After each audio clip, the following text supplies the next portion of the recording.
Hey, what's up you guys? Brandasauresrex here coming at you with another SH Monster Arts review. And today we're going to be reviewing the SH Monster Arts Burning Godzilla.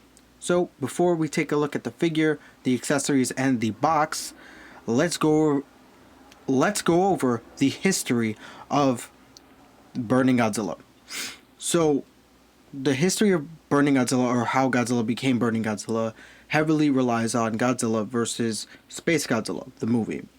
After the battle of Godzilla versus Space Godzilla, the radiation that was released from the battle makes Godzilla and baby Godzilla, who is now Godzilla Jr., more radioactive. Basically, Godzilla's heart reacts like a nuclear reactor and becomes out of control. Basically, it is going out of control to the point where he will end up destroying the Earth if not kept in check. So with that being said, they try to create some form of oxygen destroyer to kill Godzilla, which end up creating Destroyer himself. So then the battle ensues, yada yada yada. We all seen the movie. If you're here watching the review, obviously if you've seen the movie, you know what happens after that. And I'm not going to spoil anything for any people who potentially might not have seen the movie.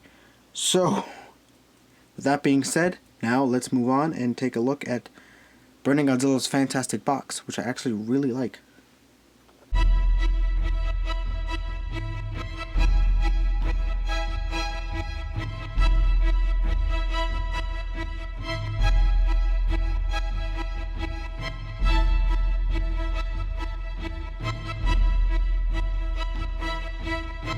So now that we have the box out of the way, I briefly just wanted to show off the accessories that come with the Burning Godzilla. So we have two interchangeable hands. We have these smaller hands right here. Pretty cool. More of a relaxed hand. And then we have the more opened clawing hand. Really cool. Then we have these freezing maser tanks. Really cool. Very important to the end of the movie. I will not get into detail about the tanks because I got messages on Facebook from people who were complaining that I was spoiling movies with my histories in the beginning of the segments of the beginning of my videos. So I hope you guys enjoy the brief summaries that I'm trying to put in the beginning of the videos, because I don't want people to hate me because I'm spoiling movies from the 90s. Just putting that out there. And then this is also another souped up maser tank. I'll actually get like individual photos of these and then try to splice it over. I think this looks really cool. Really nice. I love each and every one of these accessories. Now moving on to a special accessory that if you bought the Fire Rodan, you'll know exactly what I'm talking about. So the last effect that I wanted to talk about was the spiral ray effect, or the effect that comes with the Fire Rodan SH Monster Arts figure. If you did not get a chance to get this figure, I feel really bad for you guys who did not get a chance to get the Fire Rodan figure, because now it's like $100 and something, and this figure is well worth it because of the accessories that it comes with. It does come with a pink effect for Fire Rodan, and it also does come with this spiral ray effect for Burning Godzilla, which is really cool because you could use this for the Burning Godzilla, and you could also use this for your regular Godzilla. I think this fits in better with the Burning Godzilla because it kind of fits the powerhouse effect of Burning Godzilla, seeing how Burning Godzilla is supposed to be the stronger Godzilla because of all the radiation, and since he's closer to dying, he's supposed to be more powerful from what I've heard. I think that this is a perfect fit to display his power set. So I am very happy that now that I have the Burning Godzilla, I also have the Spiral Ray to go with it. So briefly, I just wanted to talk about sculpting and detailing on this figure. So if you have the Rebirth Godzilla, you know that this figure is sculpted beautifully. But this figure is detailed so much better, in my opinion, than the Rebirth Godzilla. So I said I was going to do a lot of comparing in this video, but I think that should be its own separate video where I compare and contrast these two figures, just like I should do the Gamma video, which I promised you guys, and I still haven't done it. I feel like an ass for not doing that. Okay, so back on topic.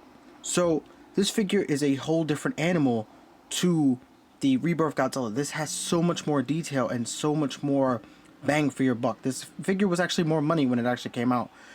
The asking price was actually a lot higher than the Rebirth because of the translucent plastic that this figure has going on, and you can see it running through a lot of the upper body, and as I have the figure rotating, you can see it going on the side right here, and on the dorsal plates over here, which looks fantastic. And if you have some sort of LEDs, like red LEDs lights, you can have them going through there. I've seen people who made custom modifications to the figure.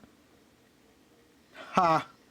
I just found that funny, I'm sorry. Like, I've seen people who took, like, custom LED lights and put them in there and had them actually shining through the actual burning parts, and I thought that was really cool. I personally won't be doing that unless I can get my hands on another one, but I think that is very cool nonetheless. I think the opportunity to do that is very cool, and I think this is something that NECA and the SH Monster Arts both have taken advantage of, is the translucent plastic, and I think this is so cool. And I love the individual sculpting of everything. It's not just the same pattern textured on both legs and both arms and everything like that. I think this is fantastic.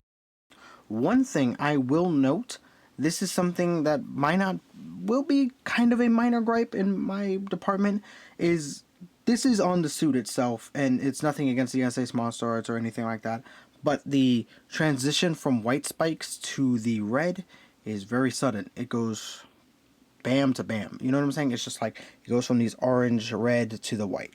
Just straight on, just quick change. It's very, very sudden. It's very drastic. It is, the way it is on the suit, but my preference, this should have been a little orangey, this one should have been orangey, and then this could have been white, and then the rest of it white. Wouldn't have complained. But it's not really a complaint. It's suit accurate. I understand that, because this is where they could fit all the LED lights, and then the tail was its own separate piece for whatever reason. Maybe to get an air conditioner to, be in there to cool down the actor. But nonetheless, it still looks fantastic. Amazing paint and sculpting. I just wish that the SAS Monster Arts would have took the time to create more translucent plastic here, since they have taken some liberties with some other characters, like let's say the 2014 Godzilla.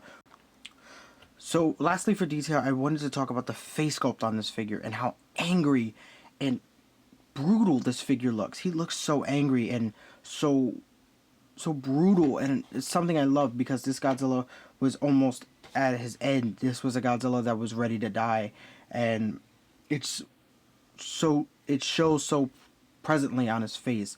Look at the red eyes, the anger, the yellow teeth. It shows that this is a Godzilla who is passing on to the next world. So I just wanted to show that off just briefly for a second. I think this looks absolutely fantastic. I love it. It's amazing. So if you own the Rebirth Godzilla, or if you own pretty much any SH Monsters figure, I'm going to praise the articulation, because I always do. And the Burning Godzilla does not disappoint in articulation. The articulation is fantastic. So let's start at the head. The head can look down, he can look up, side to side. Fantastic. Amazing job. The mouth does open and close. Great. No tongue articulation, but it is not needed. I do not really care for tongue articulation. It's something I don't need. He has also upper arm swivel, so you can rotate at the shoulder. For some reason, I can't get this one to rotate all the way around, but I have seen it been done before. He has a bicep swivel, really cool. Double jointed elbows, really nice. Hopefully that's coming up on camera nicely. Yeah, it's coming up on camera nicely. Wrist articulation, I'll try to do it with this hand. Wrist articulation, so they move very well. If you use the other hands, he has a greater range of motion, which is really cool. He has a upper ab crunch, which allows him to swivel. You can actually lift it up, so he can move around freely up here. Push it down, and he has a tighter range of motion. You can get him to rock side to side, really cool. So, oh yeah, and this pops off. This is something to be worried about. I don't know if that's just mine, or if mine is just not sitting on there properly. Then also he has a lower joint down here, so you can flex him down here. Really cool. He has a thigh joint, which swivels. You can actually pull this down to get a greater range of motion. So if you pull it down, you can get him to do high kicks, which is really cool. double jointed knees. Not the greatest range of motion. We are messing with Godzilla figures here, so we all know that Godzilla figures do not have the greatest range of knee joints. Then he has a kind of ball joint at the shin, allows for cooler poses, and also articulation in the ankle. So ankle pivot, really cool. Then moving on to the tail, a fantastic range in the tail. We all know how this goes. A lot of ball joints, doing a lot of cool things. Get them in all those cool poses as you want it. It will hold it. And this is actually a very sturdy tail. I've seen a lot of tails that get really weak over time, and a couple of S.H. Monsters tails are getting really weak on me, but this is a pretty strong tail, and I have high hopes for this one, so let's hope that this tail stays strong. So besides the head coming off at the neck, this is a pretty solid articulation, so I give this a 9 out of 10 for articulation. So now that we have the articulation out of the way, let's get Burning Godzilla in some size comparisons. One of my favorite things to edit.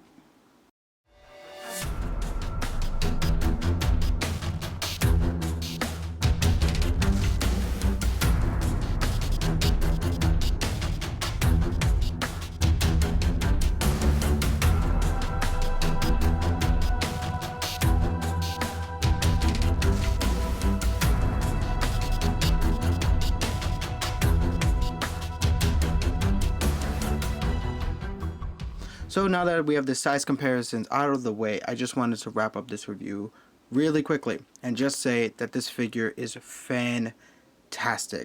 This was actually a birthday gift to myself because I just had to get myself this figure.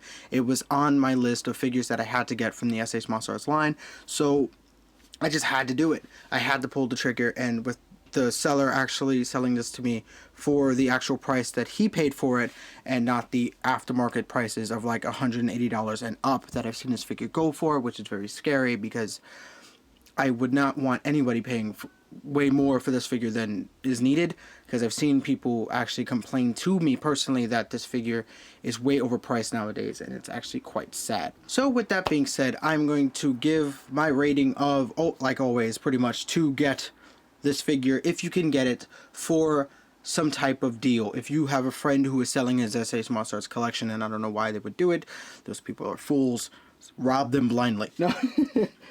Do it, do so. See if you can get this figure for as cheap as you can get it. This figure is fantastic and absolutely amazing, and I mean that. I see so many beautiful photos being taken of this figure, and I have to say it, I was very jealous when I saw this figure in action, and now that I have it, I can't put this figure down. I've been messing with it since the moment I took it out of its plastic prison. So with that being said, I'm going to let you guys go. I'm going to tell you guys to check out my Instagram, my Facebook, and all my other social medias. All the links will be down below. Check out the a.c.b.a. Facebook page, where you can see other amazing photos and displays and awesome art down below as well. You can check that out.